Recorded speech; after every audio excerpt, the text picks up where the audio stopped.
Cold war, सर्द जंग, आपने नाम तो सुना है।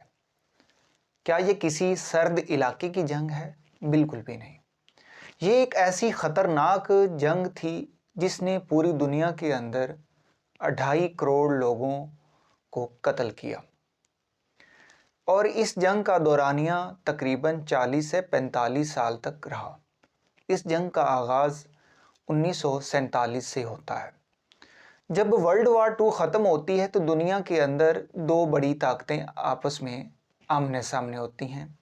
एक का नाम है यूनाइटेड स्टेट ऑफ अमेरिका और दूसरी का नाम है यूएसएसआर, मेरा मतलब सोवियत यूनियन या रशिया। इन दो पावर्स का आपस में नज़रिया बिल्कुल ही मुख्तलिफ था।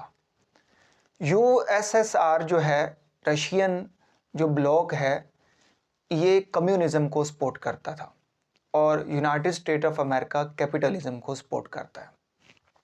मैं थोड़ा सा ये वजाहत करता चलूँ, कैपिटलिज्म के अंदर प्राइवेट प्रॉपर्टी होती है, फ्री ट्रेड होता है, डेमोक्रेसी होती है। इसके अंदर कोई भी सिटीज़न होता है वो अपनी प्राइवेट प्रॉपर्टी रख सकता है, ट्रेड कर सकता है, कोई बिजनेस कर सकता है। इसके अपोजिट जो कम्युनिज़म है उसके अंदर कोई प्राइवेट प्रॉपर्टी नहीं होती, कोई सेल्फ बिजनेस नहीं होता है, कोई प्राइवेट ऑनरशिप नहीं होती है।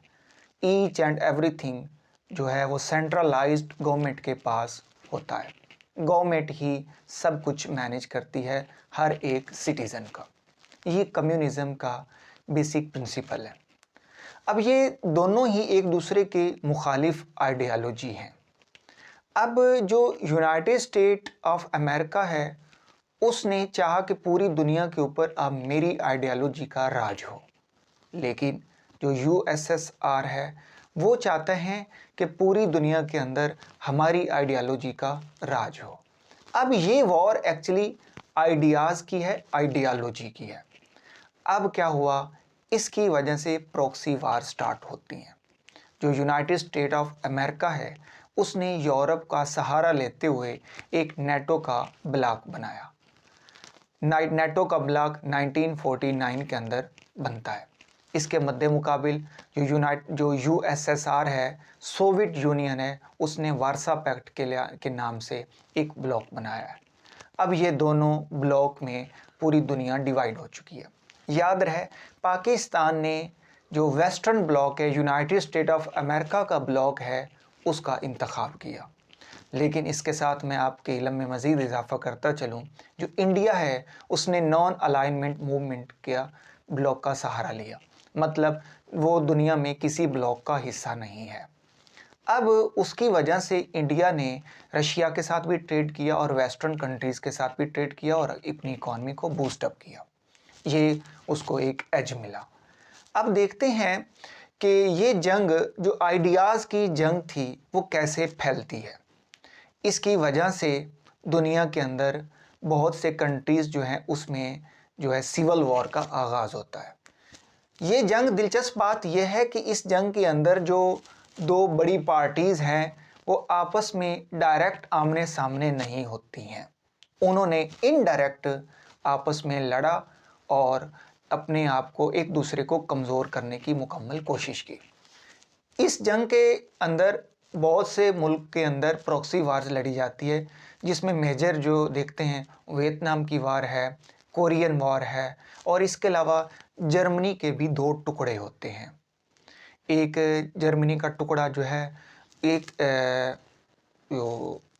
यूनाइटेड स्टेट ऑफ अमेरिका के पास है और दूसरा टुकड़ा जो है वो रशियन ब्लॉक के पास है। वियतनाम की वॉर जो है ये दुनिया के अंदर, तारीख़ के अंदर बड़ी ही ख़तरनाक जंग थी, जिसमें गुरिल्ला वारफेयर का भी कॉन्सेप्ट आता है।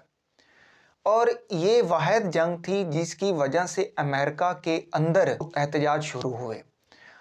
वो चाहते थे कि अमेरिका जो वियतनाम में कर रहा है वो ऐसा ना हो, क्योंकि अमेरिका ने बहुत ही ख़तरनाक हथियार वहाँ यूज़ किए, यहाँ तक कि जंगलों को भी आग लगाई।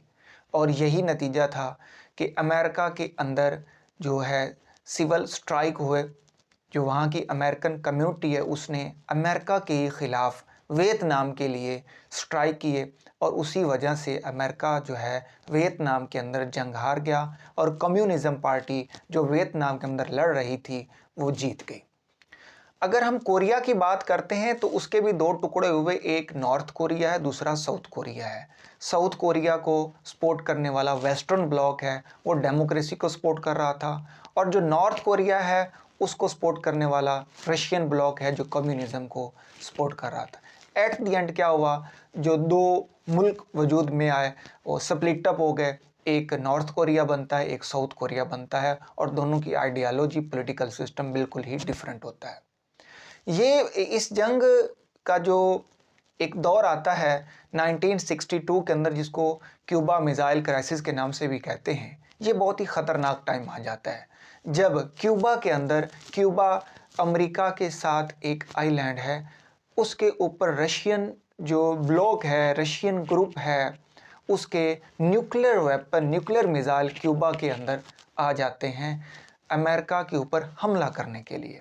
और उस वक्त, उन दिनों अमेरिका एक ख़तरनाक जो है एज पर पहुंच जाता है, लेकिन बाद में डिप्लोमेटिकली उस क्राइसिस को ख़त्म किया गया और वो जो क्राइसिस था, न्यूक्लियर क्राइसिस था, वो ख़त्म हो गया, जो कि दुनिया के अंदर एक न्यूक्लियर वॉर स्टार्ट होने लगी थी। और इस जंग का अगर मैं इख्तिताम बोलूं तो वो बड़ा ही हैरत अंगेज़ होगा कि ये जंग जब रशियन ब्लॉक, रशिया इधर अफ़गानिस्तान के ऊपर हमला करता है, इन्वेजन करता है, 1979 के अंदर उसने हमला किया, तो अमेरिका ने पाकिस्तान का इंतखाब किया और पाकिस्तान को इस्तेमाल किया। यही वो दौर था जब जनरल ज़ियाउल हक ने मुजाहिदीन के नाम से ट्रेनिंग स्टार्ट की और एक ग्रुप और जत्था तैयार किया जो तालिबान के नाम से अफ़गानिस्तान में रशिया के ख़िलाफ़ लड़ता रहा। और याद रखिए, रशिया के टुकड़े करने वाला और रशिया को कमज़ोर करने वाला यही उस वक्त पाकिस्तान की इंटेलिजेंस थी, या पाकिस्तान का एक सिस्टम था जिसको सपोर्ट कर रहा था अमेरिका। रिज़ल्ट में क्या हुआ, 91 के अंदर जब रशिया थक गया और उसने अपनी तमाम फोर्सेस अफ़गानिस्तान से वापस बुला ली 1991 के अंदर, और इस तरह अमेरिका जो है वो अफ़गानिस्तान के अंदर रशिया को घुटने टेकने पर मजबूर करने में कामयाब हो गया, और उसने पाकिस्तान फोर्सेस, पाकिस्तान इंटेलिजेंस और तालिबान का सहारा लिया। यही वो आखिरी मौका था और आखिरी जो हतमी वार था जो अमेरिका ने लगाया, जिसके बाद जो रशिया था वो टूट गया।